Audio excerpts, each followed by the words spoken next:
എടിഎമ്മിൽ നിന്ന് ലഭിക്കാത്ത നഷ്ടമായ പണത്തിനായി നിയമ പോരാട്ടം നടത്തി വിജയിച്ച പോലീസ് ഉദ്യോഗസ്ഥ. നഷ്ടമായ 10,000-ന് പകരം 40,000 രൂപ ബാങ്ക് നൽകി. കൊല്ലം വനിതാ സെല്ലിലെ അസിസ്റ്റന്റ് സബ് ഇൻസ്പെക്ടർ സുപ്രഭയ്ക്കാണ് 5 വർഷത്തിന് ശേഷം പണം തിരികെ ലഭിച്ചത്. എടിഎമ്മിൽ നിന്ന് സുപ്രഭയ്ക്ക് പണം നഷ്ടമായത് 2019 ഏപ്രിലിലാണ്. കാനറ ബാങ്കിന്റെ ഇരവിപുരത്തെ എടിഎമ്മിൽ നിന്ന് 20,000 രൂപ എടുക്കാൻ ശ്രമിച്ചെങ്കിലും 10,000 രൂപ മാത്രമേ കിട്ടിയുള്ളൂ. അക്കൗണ്ട് പരിശോധിച്ചപ്പോൾ 20,000 രൂപ പിൻവലിച്ചതായി കണ്ടു. ബാങ്കിനും ബാങ്കിംഗ് ഓംബുഡ്സ്മാനും പരാതി നൽകിയെങ്കിലും ഫലം കണ്ടില്ല. ഒടുവിൽ കൊല്ലം ഉപഭോക്തൃ തർക്ക പരിഹാര കമ്മീഷന് പരാതി നൽകി. 40,000 രൂപ കാനറ ബാങ്ക് നൽകണമെന്ന് ഉത്തരവിട്ടു. പിറ്റേ മാസം ഞാൻ ബാങ്കിംഗ് ഓംബുഡ്സ്മാനെ സമീപിച്ചു. ഓംബുഡ്സ്മാനും കൈവെടിഞ്ഞു.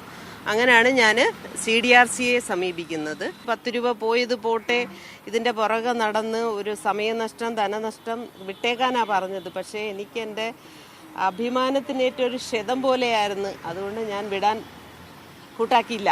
പണം നഷ്ടമായതിനേക്കാൾ തന്റെ നിരപരാധിത്വം തെളിയിക്കാനുള്ള നിയമപോരാട്ടമായിരുന്നു സുപ്രഭ നടത്തിയത്. ഇത്തരത്തിൽ പണം നഷ്ടമായാൽ അത് നിയമവഴികളിലൂടെ തിരികെ ലഭിക്കുമെന്നതിന്റെ തെളിവാണ് 5 വർഷത്തെ നിയമപോരാട്ടം വിജയിച്ചത്. മീഡിയ 1 കൊല്ലം.